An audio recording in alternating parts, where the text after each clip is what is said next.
Hi అండి, అందరికీ నమస్కారం. ఈ వీడియోలో నేను మీకు ఆంధ్ర స్పెషల్ రెసిపీ అయినటువంటి పచ్చినెత్తల కర్రీని అయితే ఏ విధంగా ప్రిపేర్ చేసుకోవాలో చూపిస్తాను.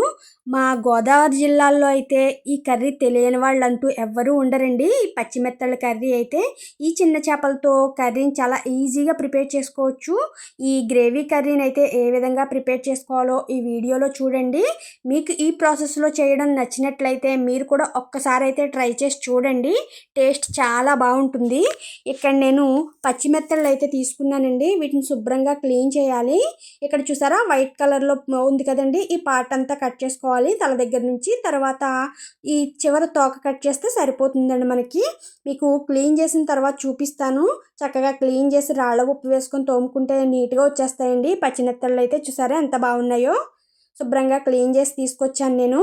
ఇప్పుడు ఈ కర్రీలోకి అయితే మసాలా ప్రిపేర్ చేద్దాం. దీనికోసం ఒక మిక్సీ జార్ తీసుకున్నాను. ఇందులో కొద్దిగా గసగసాలు వేయండి. ఒక పావు స్పూన్ గసగసాలు అయితే వేసుకోండి. అలాగే కొద్దిగా జీలకర్ర వేసుకోండి. అలాగే ఒక దాల్చిన చెక్క వేయండి. ఒక 3 లవంగాలు వేయండి. ఒక స్పూన్ వరకు ధనియాలు వేసుకోండి. అలాగే ఒక 6 నుంచి 8 వెల్లుల్లి రెమ్మలు వేసుకోండి. చిన్న అల్లం ముక్క వేసుకోండి. అల్లం ఎక్కువ వేసుకోవద్దు, చేపలు విడిపోతాయి. చిన్న ముక్క వేసుకుని కొద్దిగా వాటర్ వేసుకుని ఇలా పేస్ట్గా మిక్సీ పట్టండి. తర్వాత ఉల్లిపాయ ముక్కలను వేసుకోండి. ఇందులో ఒక 2 ఉల్లిపాయలను తీసుకుని ఇలా కట్ చేసుకొని వేసుకోండి. మనకి మొత్తం మిక్సీ పట్టిన తర్వాత ఇలా కొద్దిగా బరకగానే మిక్సీ పట్టండి, మరీ మెత్తగా వద్దు. ఈ మసాలా పేస్ట్ అయితే పక్కన పెట్టుకోండి. ఇప్పుడు స్టవ్ పై కళాయి పెట్టుకొని అందులో 4 నుంచి 5 స్పూన్ల వరకు ఆయిల్ వేసుకోవాలి. ఒక 3 పచ్చిమిర్చిని ఇలా చీలికలుగా తీసుకుని వేసుకోండి.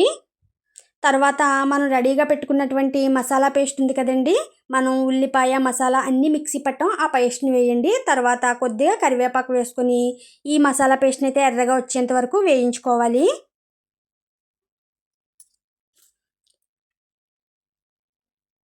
గరిటె పెట్టి ఇలా వేస్తూ ఉండండి, లేదంటే అడుగంటుతుంది. ఇదిగో చూసారా, ఇలా ఎర్రగా వస్తే సరిపోతుంది. ఈ టైంలో రుచికి సరిపడా సాల్ట్ వేసుకోండి. అలాగే కొద్దిగా పసుపు వేయండి. ఇప్పుడు మొత్తం ఇలా మిక్స్ చేయాలి. మొత్తం మిక్స్ చేసిన తర్వాత మీరు రుచికి సరిపడా కారాన్ని అయితే వేసుకోండి. ఇక్కడ నేను 2 స్పూన్ల వరకు కారాన్ని అయితే వేసుకున్నానండి. మాది కారం వచ్చి కొన్న కారం అండి, అందుకే చాలా ఎర్రగా ఉంది. నాకు ఈ కారం అయితే కొంచెం సరిపోనట్టు అనిపించి ఇంకొంచెం కారం అయితే వేసుకున్నాను నేను ఇక్కడ. మీరు కర్రీ మరిగేటప్పుడు కూడా వేసుకోవచ్చండి. ఇలా మొత్తం కారం పచ్చివాసన పోయేంత వరకు వేయించిన తర్వాత ఇందులో వాటర్ వేసుకోవాలి.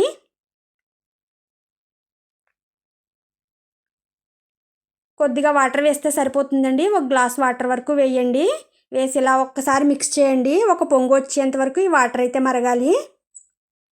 ఇదిగో చూసారా, ఇలా ఒక పొంగు వచ్చిన తర్వాత మనం రెడీగా పెట్టుకున్నటువంటి చేపలను అయితే ఇందులో వేసుకోండి, చిన్న చేపల్ని. ఇప్పుడు స్టవ్ మీడియం ఫ్లేమ్ పెట్టండి. మూత పెట్టి ఒక 5 నిమిషాలు ఉడికించిన తర్వాత మీకు చూపిస్తాను. ఇదిగో చూసారా, 5 నిమిషాల తర్వాత చూపిస్తున్నాను. ఇంకొంచెం వాటర్ ఉంది కదండి, మనకి ఇది ఇగురు కర్రీ కదా, ఇంకొంచెం దగ్గరికి అయితే సరిపోతుంది. మరొక 5 నిమిషాల తర్వాత మీకు చూపిస్తాను. స్టవ్ అయితే సిమ్లో పెట్టండి. ఇదిగోనండి, మనకి కర్రీ అయితే రెడీ అయిపోయింది. చూసారా, దగ్గరికి అయిపోయింది కదా. ఇప్పుడు పైన కొద్దిగా కొత్తిమీర వేయండి. అంతేనండి, మనకి వేడి వేడిగా పచ్చిమెత్తళ్ళ కర్రీ అయితే రెడీ అయిపోయిందండి. టేస్ట్ అయితే చాలా బాగుంటుందండి. తినే కొద్దీ తినాలనిపిస్తుంది, అంత బాగుంటుంది. మాకైతే బాలింతలకు కూడా పెడతారండి ఈ పచ్చిమెత్తళ్ళ కర్రీ అయితే. చూసారా ఎంత బాగుందో కలర్ఫుల్గా. మీరు కూడా ఒక్కసారి అయితే ట్రై చేసి చూడండి. మీకు ఎలా వచ్చిందో నాకైతే కామెంట్ చేయండి. ఓకేనండి, ఈ వీడియోని నేను ఇంతటితో క్లోజ్ చేస్తున్నాను. ఈ రెసిపీ కనుక మీకు నచ్చినట్లయితే తప్పకుండా లైక్ చేసి, షేర్ చేసి, సబ్స్క్రైబ్ చేయండి. కొత్త వాళ్ళు ఎవరైనా మన ఛానల్ ఫస్ట్ టైం చూస్తే కనుక 2-3 వీడియోలు చూడండి. మీకు నచ్చితే సబ్స్క్రైబ్ చేయండి. ఓకేనండి, బాయ్.